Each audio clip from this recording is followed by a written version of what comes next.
Chicago Bears going through Johnny to make some money on this team in 2021. So last year, 8-8, which frankly is kind of a testament to some of the talent on their roster, given they were starting Mitch Trubisky and at times Nick Foles at quarterback. Now, this roster in general still has a lot of that talent and still has something going for it. But we'll talk about, as we get through it, why there's kind of bigger holes than maybe there were at times last year and how they've kind of struggled to solve the high end of their potential outcomes. So as far as my betting record on them, this is another one of my absolute worst teams, another one where I learned a lot of lessons about how weather impacts things. 7-11 on strong bets. Again, not the worst thing in the world, but definitely not what you want. Bet 7-4 and overall 17-23. So, it's whatever. A lot of it had to do with the inconsistency, I would say, of the point scoring offense and how their defense affected other teams, as well as the weather, like I said. And that's something I'm kind of learning with these teams that are really, really defense oriented, is they create a lot more variation than you see otherwise with teams that are more balanced or more offensively focused. So that's something to keep in mind that I'm going to learn going forward. As far as this team, though, specifically, let's get into the Bears. In the offseason, there are two real big ones on the offense, and that's their two starting tackles for the last couple of years, Charles Leno and Bobby Massey. Two guys who I would argue have been pretty underrated their almost entire tenure in Chicago. Charles Leno definitely not bad. Bobby Massey, while he has some struggles with specific things, also not someone who kills you when he's starting. And they very freely and willingly moved on from those two this offseason. And we'll talk about who they have as replacements, but that's not good. And that's going to create potentially some real issues. Obviously, you finally see the end of the Mitch Trubisky era. I don't want to talk too much about him. He was bad. Who cares? Anthony Miller, they traded to the Texans. That one's actually interesting. I rather think Anthony Miller is a useful player despite his real issues with drops. He's one of the top tier of guys in terms of actually being able to get open, which is the most valuable skill in the NFL for a wide receiver. And while, yes, he did have struggles catching the ball at times, it was it's not like it was an every play thing, right? He was still a useful guy. And they do still have some guys on the roster I like. We'll get into that later, but I'm actually not a huge fan of that trade. I think they gave up on him way too soon. They also lose Cordell Patterson, whatever, I don't care. Defensively, another round of real questionable moves. Cutting Kyle Fuller, one of the best corners in the league, who fits their system perfectly and had a ton of experience in it, for cap space, is weird, to say the least. Not bringing back Roy Robertson Harris, I get that one. They are still deep on the front of their defense, but he was a really good player who helped them a ton, especially when he's getting more and more snaps last year, and they're going to miss him a lot. John Jenkins, a player they underused when he was on the roster last year, actually a pretty good interior guy. And Barkevius Mingo, I'm just going to talk about the player side with him. Actually a fairly useful edge player who they're letting go of too. So this is a team, they're losing a bunch of talent, and as you see at their additions, they're not necessarily making up for it.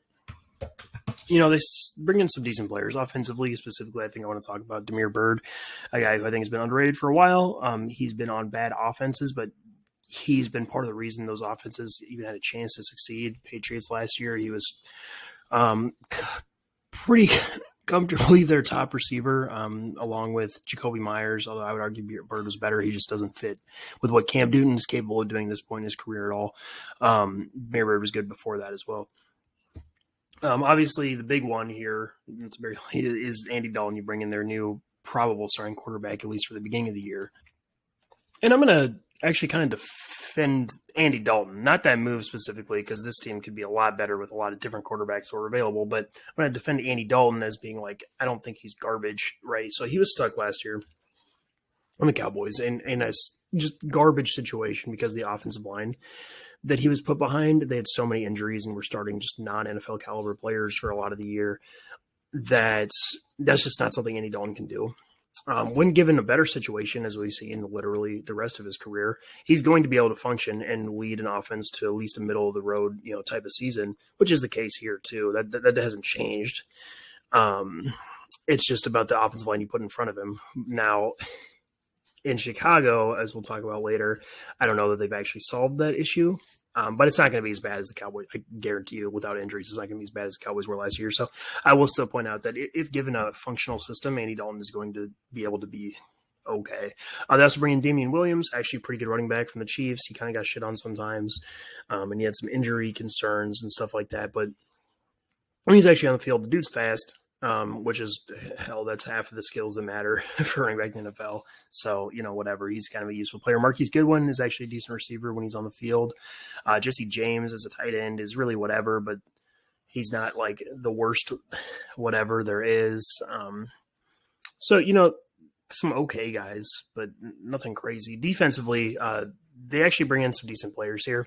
No one on the high end, but Angelo Blackson, I think, is the main one I want to talk about. He's actually good. I don't know if, a lot of people are familiar with that name. He's been stuck in kind of weird line rotation with the Cardinals the last couple of years, but when he plays, he's good.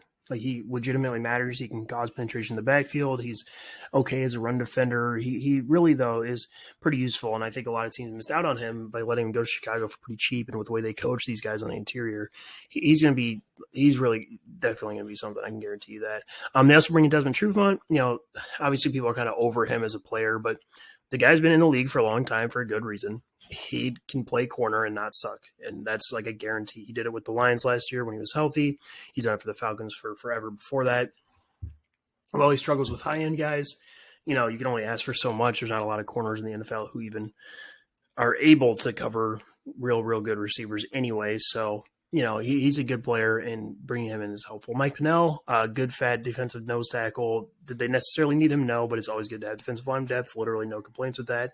Jeremiah Taushu, also an okay edge player for the Broncos last year. He's not a guy you want on the field a whole lot. He's not really a meaningful pass rusher, but he can play the run okay. He's not like garbage as far as a guy who can clean up stuff, pressuring. Like, I like him as a depth guy. Christian Jones, even. Well, he sucks pretty bad as a stand-up middle linebacker, the way that the Lions insisted on using him for a lot of his time there. As like a hybrid, not edge player because he's not a pass rusher, but walked up on the line of scrimmage linebacker, the way kind of like how the Seahawks use KJ Wright now. He is strong enough to do some okay things. Point is, I think he is fine to be on your roster. So, yeah, a bunch of guys on this page that are, not ideal, but not the worst things in the world. As far as our draft class goes, again, with rookies, I talk about every time. We can talk about how good they're going to be once they play in the NFL. Until then, I'm not much interested in it. I think it's just bad to create preconceived notions about how good or bad they can be, and ain't nobody know really what they're talking about anyway. We can see, like I said, once they actually play. But that is the draft class. Hey, quarterback. So now we get to go through position by position. As you see, name of the position, the number top right is the total number of whatever position I have ranked. So quarterback 70, and the number to the right of the name is where that quarterback ranks out of that number. So Andy Dalton, 27th ranked quarterback out of 70 in the NFL. And so with the Bears, Andy Dalton, Justin Fields, Nick Foles. To go through these guys specifically, like I said, Andy Dalton is a player who is going to be able to pilot an offense that doesn't suck to a result that doesn't suck, which isn't a glowing review, obviously, but there's use to that because that does not apply to every quarterback. In fact, Nick Foles on the same page is a guy who doesn't necessarily fit into that category. Now, he does other things we'll talk about, but yeah, Andy Dalton, I mean, if he's in at least neutral to positive situations, he's going to be fine. Now, here, as we'll kind of get into, that's not necessarily the case, although I don't think they're so far away from it. I think maybe their offense is getting shit on a little bit too much. But yeah, he's still going to struggle with any team that can generate pressure. He's going to crumble for sure. He's still going to have bad turnovers. He's not good, right? There's a reason that he doesn't solve their quarterback issues, but it is what it is. Justin Fields, again, a rookie, so I want to withhold judgment. But obviously, this is pretty self-explanatory that he is the key to the real ceiling for this team. If he comes in, he is really, really, really good, the way that some draft people thought he's going to be or will be. Then he changes everything for them. Anytime a team gets a quarterback who's for real, everything kind of just changes. That is the case here. Is that going to happen? Who knows? Nick Foles, another guy, though, we can talk about. He Actually, I would argue, despite doing it very differently, gives you similar results to Andy Dalton in terms of getting you mediocre results the vast majority of times. Now, obviously, his high end is a lot higher. It includes the Super Bowls. I don't think that's particularly relevant in this case. As a player, though, yeah, he's a guy who just he throws the ball really, really early in the shot clock, right after the snap. He just kind of makes decisions, right or wrong, really quickly in his head. And while that is useful at times, it can be detrimental at other times, and it does lead to a lot of turnovers. And that's Nick Foles, and he does not fit particularly well in this offense at all, which is an issue. And there's a reason probably he's going to be third string, almost guaranteed. So we move on to running back. It's a position that doesn't matter outside of the top 3, 4, 5 guys. So always keep that in mind when I'm talking about them. And it's no different here. David Montgomery, they do have. But yeah, for this team specifically, we'll start with David Montgomery. David Montgomery actually has one of the skills that creates running backs. But yeah, you have a player who actually has one of the skills that does matter at the running back position, which is the ability to turn drives or plays in the red zone into touchdowns, something that really, really showed itself at the end of last year. Part of the reason my betting record kind of tanked a little bit was he was starting to go crazy in that area, and that's absolutely a valuable skill. Now, his issue lies in that he's just so slow in the open field that he actually causes his team to lose a lot of opportunities for yards and long touchdowns. Now, it's arguable, how often that comes up in the course of a season. As far as would it actually be different if it was another running back? I would argue it's actually probably more than you think it would be. But yeah, he's decent for sure. And like I said, he does have that one valuable skill. So you're not going to he's more than good enough to be your starter. They bring in Damian Williams, a player I mentioned earlier. He actually helps them a lot. He's fast enough to legitimately be a player who gets a lot of snaps. They are missing. He's kind of the opposite dude going that way. They were missing that. He actually has some wiggle, some ability to break tackles. He's a useful player, and it's definitely good they brought him in, especially because that means they don't have to really pretend to love Tariq Cohen anymore. Tariq Cohen's just not that good. Now he's coming off an injury too, so he's not even necessarily going to play all that much this year. But he's a guy who, while he was pretty explosive as a returner and stuff his rookie year, and did some things as a receiving back out of the backfield, you're talking about a guy who just really, really struggles to break tackles, is exceedingly weak at points of contact, despite how much effort he looks like he's trying really hard, but he barely ever gets anywhere. He is real fast in a straight line. Don't get me wrong there, but he doesn't put himself in positions to use that speed nearly as much as other good running backs like Damian Williams do. And he really just kind of struggles with a whole lot of things outside of just kind of being fast. And that got covered up. He even as a receiver down the field, I think he gets overrated too, frankly, because of how many catches he had his rookie year. So yeah, I'm not a huge, I think he's, whatever, he's fine. He can be in your offense. I don't care. He's a running back, but he doesn't add nearly as much as I think he has a reputation of. Past those guys, though, obviously you run out real quick, just like any other running back position generally. Ryan Nall, Tavis Pierce, probably not guys you want to field. Granted, they haven't played barely any snaps in the NFL. Khalil Herbert, CJ Marable, rookies, whatever. At wide receiver,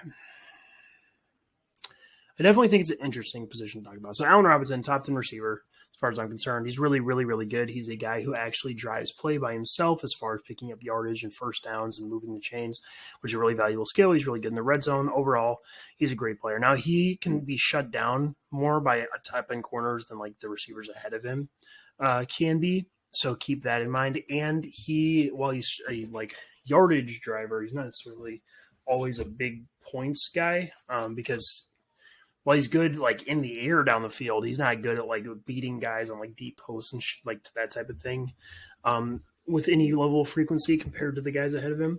And that's kind of the difference. But not to talk shit about him, really. Like I said, he's really, really good. He consistently wins at all areas of the field, and he's unbelievably good in the air, some of the strongest hands in the NFL. Super useful player. Past him, they do have a collection of interesting guys,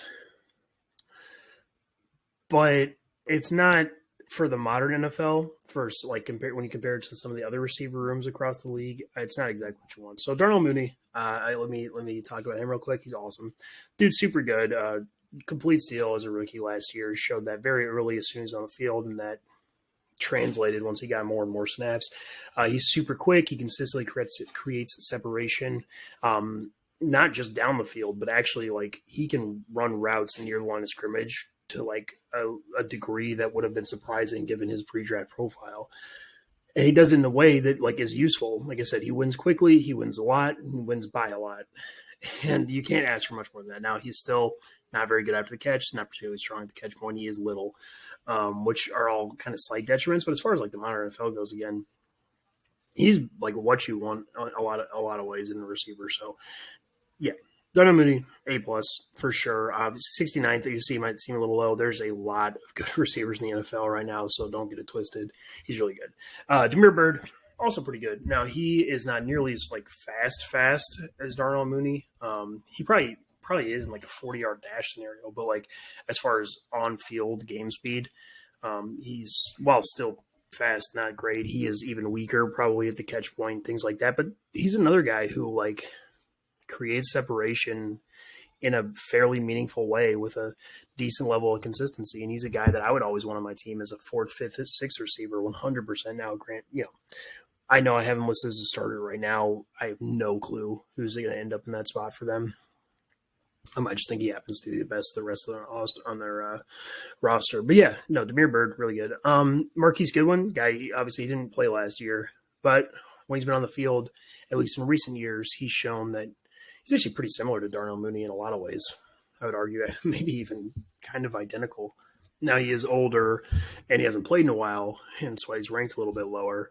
But yeah, he's a guy whose game I like for sure and is definitely a useful player. And then you have Riley Ridley. He's pretty whatever. He's the type of receiver where I get the appeal theoretically, but in practice, you ask yourself, what anytime he runs a route, what is he doing that another player isn't? And the answer is almost always nothing, which then, begs the question of why is he the one you choose to have out there? Not to shut on him too much. I mean, whatever. He's a decent, like an okay, bigger-ish bodied, like possession receiver, but that's just such a non-useful thing over the course of an NFL game generally, unless you can combine that with a lot of other skills, that I'm hesitant to want him on the field too much, but he's not like a disaster again. Javon Wims, closer to actually being a disaster. He's one of those, he's the same thing where he's just like a big body guy, except for he's actually slow, which just so thoroughly limits the ceiling of his helpfulness on any given play in your offense, that you're just effectively, he's in the tier of guys you're just almost always better off just trying somebody else, as long as that player is also like of NFL caliber, because he's just going to anytime because he's not going to create separation that other people will or won't. And if you give him the ball in space, he's not going to make yardage that other people won't. And it's just that type of thing. Again, I'm being really negative about these guys. That's not the point. It's important to remember what makes like receivers actually valuable. They do kind of have those at the top. That's the point. Alden Robinson really good, and then some guys who actually are fairly modern NFL receivers who might be useful.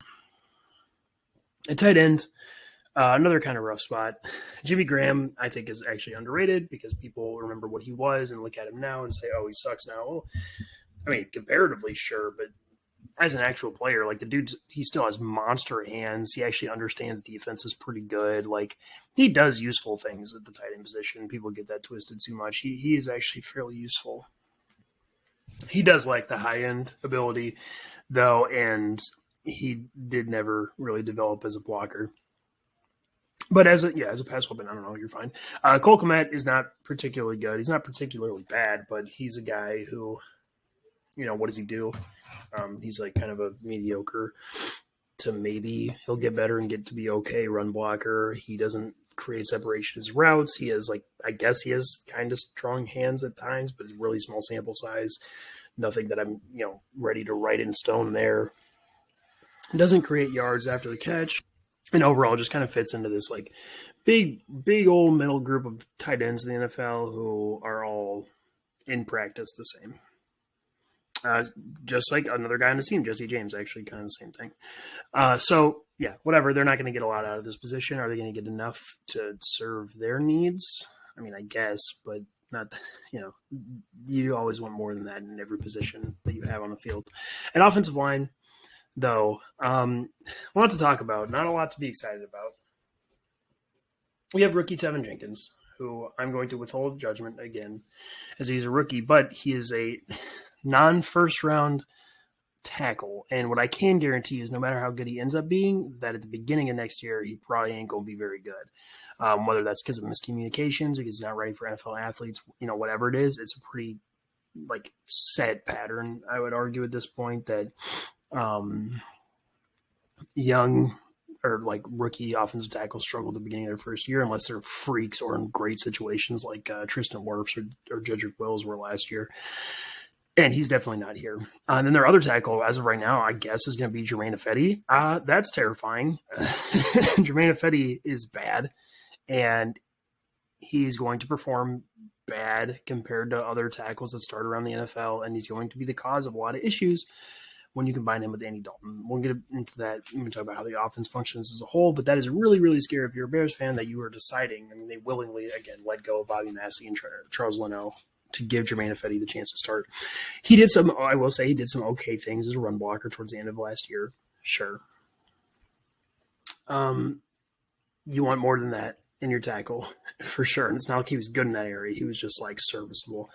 And past him, they have no depth either. They bring in Elijah Wilkinson from the Broncos, a guy who I thought at times has kind of done some okay things, but with no level of consistency and a very small sample size, and is not someone I'm excited about even remotely. They draft Larry Borum, who I don't even know if he's really a tackle in the NFL. I know some people think he's going to be a guard. They don't have depth and they're not good at the top. That's an issue. Guard don't get much better. James Daniels, I will give credit for being fine. He's never going to be the reason your team sucks, but he's not a high-end guy at all. And then they're probably going to be starting Alex Bars, the other side, the guy who ended up starting most of the games at the end of last year for them. And he's not very good. He can do so. I will grant, I was a little probably too harsh on him at the end of last year, and that was maybe a little part of the reason that I had a more negative record with the Bears. But you just watch what he actually does, how he functions on the field. He's just weak. He just doesn't have NFL level strength. And while I do think he actually can move okay in pass protection, and maybe that's what I have to learn about him, as an overall player, he gets fucking bulldozed all the time. He doesn't really create movement as a run blocker almost ever. And as of right now, it's set to be him lining up next to Jermaine Ifedi, which means you just have this just big old black hole of pass protection on the right side compared to, again, other teams fully healthy offensive lines. That really, really, really, really scares me. And another spot, no depth. Arlington Hambright, Lashavious Simmons, two guys I drafted last year who didn't play, and neither of them highly regarded or highly drafted either. It's tough. At center, Cody Whitehair. I do think they made the right decision as far as this configuration, if this is what they go with, as far as Cody Whitehair at center, James Daniels at guard. I know they've kind of switched back and forth at times. Cody Whitehair, definitely, I like him so much better at center, where I actually think he's kind of a positive player as opposed to just being a mediocre guard. At center, he can move people some. He actually performs pretty well in double teams. He pass protects fine. They're actually maybe even better than fine. At center, you're not going to go wrong with him for sure. I don't want to be too rough on him. Past that, though, again, you kind of run into depth issues. Here it's a little bit better. Sam Mustapher did play mediocre in a couple games he played at the end of last year. He runs into the same issue as Alex Bars does, though, where he's just incredibly, his complete lack of NFL play strength really shows up when you watch how he functions. And over a long period of time, that's going to cause issues. Now he is just a bag of center. How much do you want to be concerned about that? I think you could do worse. But that's something to note too. So the offense as a whole, listen, I don't love it, but I gotta say, if everyone's healthy in the Matt Nagy offense, I think there's a chance they don't suck, right? It's going to depend on the team they're playing against, because if they run up against a front seven who's just going to kill their bad right side of the offensive line, it's kind of a non-starter where Andy Dalton's just not going to be able to function. Things are going to get really ugly really fast. But outside of that scenario, right, if they're playing any type of front seven that's not going to murder them, then all of a sudden their mediocre offensive line can function, and then Andy Dalton can function, and he is still throwing to Allen Robinson, Darnell Mooney, guys who can actually kind of play. Their offensive weapons aren't garbage. And for as many issues as Matt Nagy has, I don't think he's too bad as an offensive scheme play calling guy. He falls into some bad like traps as far as just kind of like weird trick plays that are really unnecessary that go nowhere. And like that still hurts him, don't get me wrong. But when he's not doing that, he designs some decent stuff. And I think he really, like, this team really has a chance again when playing non-elite defenses to like be okay-ish as an offense. Not a glowing review. I don't think their ceiling's much higher than that, except if Justin Fields is, this super high-end guy, which is not likely as a rookie, but it is possible, then you're going to get into kind of different scenarios because obviously you have a quarterback who's making up for issues with the offensive line and maybe even exploiting holes in pass protection to create more space and more yardage for himself, right? Then you get really positive outcomes at times, which is possible. I don't want to write it off, but that's not something I really want to bet on until I see it, or I guarantee you I won't bet on it until I see it. So, yeah, that's the Bears' offense. I don't think it's quite as bad as maybe people are making it out to be. I think they do have a chance, especially against non-elite defenses, but it's whatever. Then the defense. Defense is definitely still the strength of this team, but not quite the strength that it has been for years, and everybody knows that at this point, but I think it's important to talk about why and what the actual issues are with it. So as position by position, of course, we'll start with the defensive line. This is the spot that's still real good here. Right, you have Angelo Blackson, who's the player I talked about earlier, being brought in from the Cardinals, so I like actually quite a bit. I think he legitimately matters as kind of a light penetrator and a guy who doesn't suck against the run. He's not somebody you want on the field for all your snaps. He's not a lead, don't get me wrong there, but playing here with where the Bears coach interior linemen and how talented I think he is. I remember that name is what I'm telling you. They also have Mario Edwards as a backup who's pretty good. Obviously, you have Akeem Hicks, who's still a top 10 guy, really, really, really good when he's actually on the field. He kind of just destroys people. One of the few interior power rushers who's good enough to like win quickly and like actually affect the quarterback, because a lot of those types of rushers fall into this trap of like they get into the backfield eventually and it is useful, but most of the time if they're against good quarterbacks, it's the type of rush that you can ignore more or less. Akeem Hicks does not fit into that category. He actually wins. He does that, but does it at such a speed where you can't ignore him. And then, yeah, and like I said, with Mario Edwards, like you actually have, some okay depth. And at nose tackle, they are like, this is maybe one of the best nose tackle, probably the best nose tackle spot in the league. You have Bilal Nichols, a guy who absolutely can play, is more than just a fat guy, like actually causes penetration, is a little bit of a pass rusher, like is really good. Bilal Nichols, I think a lot of people maybe, I don't know about a lot of people, but more people are familiar with that name now than they have been before, given that he started a lot of games last year, or every game, I think. And yeah, he's really good. Bilal Nichols is really good. Absolutely. They get back Eddie Goldman, a guy who's been pretty damn good throughout his career. We'll see, obviously, given 2 years off, I think, for him. I believe he got injured the year before that. We'll see if he comes back and is meaningful. That 19th ranking, really, really tentative for him. But when he's been on the field before, he's been good. I think injuries or the ability of modern NFL players to come back from injuries gets underrated. And there's a chance they got something. And even if he's not something, they bring in Mike Pennell from the Chiefs, who is like a legitimate run defender. He's one of those like just a fat guy nose tackles, which obviously only gets you so far. But like as far as depth goes, a guy who can come in on third and shorts and like really really matter. I like him a lot too. So this is still a deep, good defensive front with high end talent in Akeem Hicks and Bilal Nichols that is gonna it does matter for sure. And on the edge, you got Khalil Mack still. Khalil Mack is still a monster. He's still going to be dominant against the run. He's still going to really, really matter as a pass rusher. He's going to be really good. Robert Quinn, a player who hasn't put up the sack numbers, which there are different reasons for that. He hasn't played as well as he did the year on the Cowboys before he came over here, I will grant you. And he does have some issues with kind of getting taken out of games by tackles who aren't vulnerable to the type of thing he does. But when he runs into specific situations, he's still really useful. He's one of the better true speed rushers in the NFL. The dude's got game. He can cause pressures, and when he's in positive situations, he can do some things. Am I crazy excited about him? No, like as you see 40th overall, he does struggle with certain things for sure. But yeah, you know what? You're not going to be great at every position, no matter what you do in the NFL. So I think he's fine. And as far as backups go, I mean, James Vaughters is a guy who showed he could kind of play as especially a run defender. I'm not terrified of him being on the field for me. Jeremiah Taushu with the Broncos was,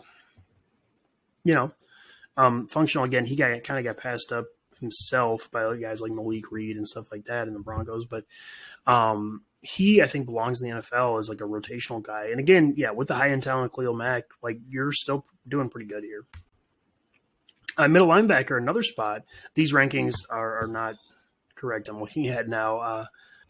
Roquan Smith should be the 10th overall linebacker, and Danny Trevathan should be the 25th linebacker. So you have two like starting caliber guys. Roquan Smith is a borderline elite guy, a guy who has the speed to matter. He legitimately cleans things up as a run defender, as a pass defender in the middle of the field. Why I don't love him, especially man coverage. He has, again, the speed to like do things. He's actually pretty smart as far as where to be and what to do in that sense. And he's just overall just a really good player. And Danny Trevathan, while at his age, he's definitely slowed down, is not a good pass defender, is a guy who actually matters like consistently against the run. He's not like a disaster in pass coverage. Overall, like he's a good player. So you have a really, really good interior linebacker pair who are going to be on the field all the time, which definitely helps. Now the depth after them, that gets tough. Josh Woods, Caleb Johnson, Joel Boonaway, not guys who have played NFL snaps, so I don't really care. Christian Jones, I hope they don't try to play him as a stand-up middle linebacker. I think they're smarter than that. They've had him in their system previously a lot before he went to the Lions. Not a guy you want there, but is a guy who can kind of function as like an edge defender a little bit. And then Austin Calicio, actually a player I think who's maybe been a little underrated. He's played for the Jags before. He's played for the Broncos. And when he's done that, like, he can he cannot suck in a small amount of snaps. Not to talk too much about the depth here, but yeah, again, another position you have really good interior like starters. And at corner, it's interesting to talk about, right? Because they're in a kind of a unique situation where they actually have two good outside corners. Jalen Johnson was maybe the best rookie corner last year, probably off the top of my head. At least the most consistent and the one with the least sucking on tape. And he's a guy I'm comfortable with starting for sure. He's pretty good. Desmond Trufant, he was on a horrible Lions defense who put him in horrible situations. But even then, he didn't play that badly. And outside of his injury concerns, another guy that I'm kind of okay starting. Now, they do like the high end. Neither of those guys are going to be able to cover any like true number one receiver for sure. Not that there's many of those corners around the NFL anyway, but the problem is, we've talked about this with some other teams, like the Seahawks or the 49ers, is that past these top two guys, you run into a bunch of literal complete question marks or garbage. Michael Joseph, Xavier Crawford, Trey Roberson, Jordan Lucas. None of them have played relevant NFL snaps. Artie Burns didn't even play last year, I don't think, outside of maybe a tiny bit on the Steelers. He's effectively a first-round bust, was not good for them. Granted, corners in the Steelers scheme are asked to do like wildly different things than most other corners around the NFL. So, we'll see if he can recover here. I think maybe there's a chance, but not something I'm going to put like any eggs in. I'm not going to put any eggs in that basket. So, yeah, you have two like pretty good top corners who can't cover elite guys and then no depth. That can create an issue, especially when in the slot you're already just bad.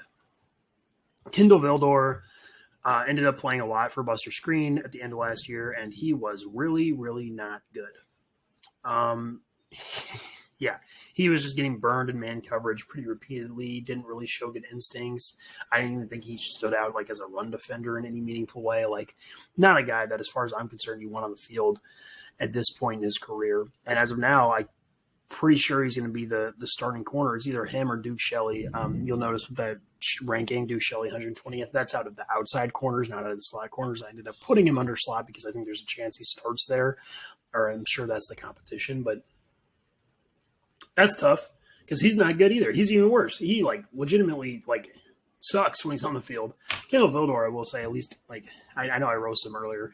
He at least did a couple of okay things, but yeah, he's not ideal. And then Duke Shelley, gosh, you're going to run into issues at this position.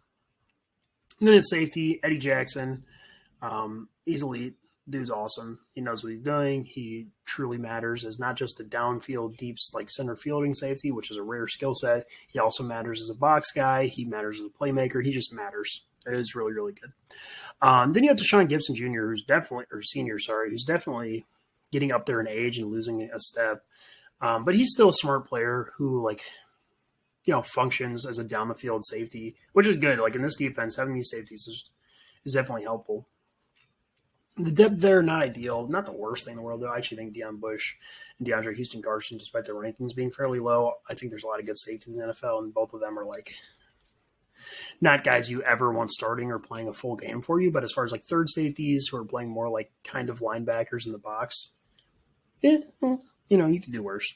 But as a defense as a whole, like it's kind of been talking about, well, they have high-end talent, and they're going to be able to function against teams that aren't really good. Once they face teams that are pretty good, I think their ceiling as a defense really, really dries up really quickly. Right? So as a run defense, I'm comfortable with them. They're going to be good. Their front three is really not quite dominant anymore, but really going to be useful. They have Khalil Mack as a dominant edge player. They're coached really well. They have two really good inside linebackers. Eddie Check. I'm not worried about that. As a pass defense, though, I'm definitely worried because I don't think they have the high-end pass rush that they used to, given Akeem Hicks' age and injury stuff, as well as the lack of superstar talent outside of our opposite Khalil Mack, who he himself, by the way, I will talk. I didn't really mention this.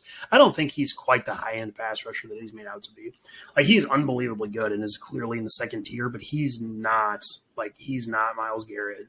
He's not Danielle Hunter. He's not one of the Bosa brothers as far as purely being a pass rusher goes, and winning instantly and stacking the court, that type of thing. He's really good. He's really, really useful. Do not get that confused. He is one of the very top of the second tier, but there is a meaningful difference between the highest of the high end Myles Garrett and Khalil Mack.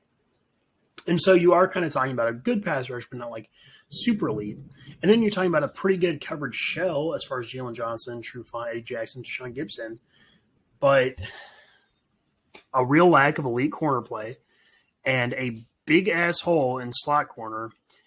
And I feel like when they run into teams with high end passing offenses who can handle Khalil Mack and they don't even have to handle him, they just can find ways to not get killed by him.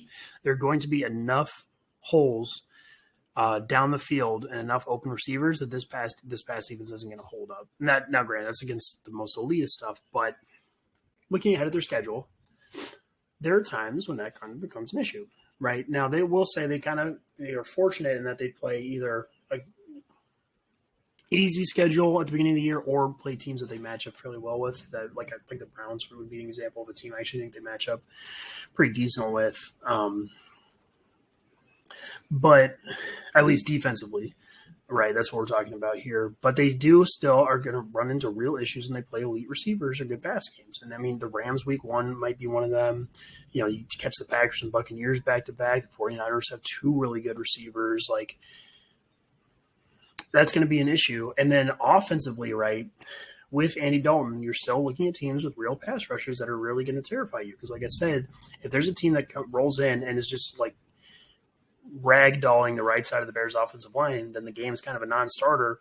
And with the Rams, you have Aaron Donald, right? With the Browns, you have Myles, just a really good defensive line in general, including Myles Garrett. The Packers still has Darius Smith. The Buccaneers have a dominant defensive front. They're going to struggle to be consistent and consistently be competitive. There are going to be games where they look good, the Bears in general, for sure.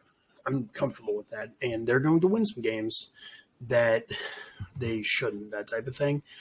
But overall, I don't think the ceiling, even if Justin Fields steps in, is pretty good. Given that he's a rookie, I don't even think the ceiling of this team is particularly high anyway. Also, interesting though, just kind of funny, they do alternate literally the whole season between home and away.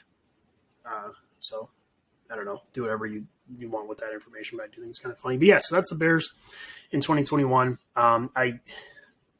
Moderately competitive team who can play at times with some okay competition, but a team that's really, really going to struggle to keep up with the actual good teams around the NFL.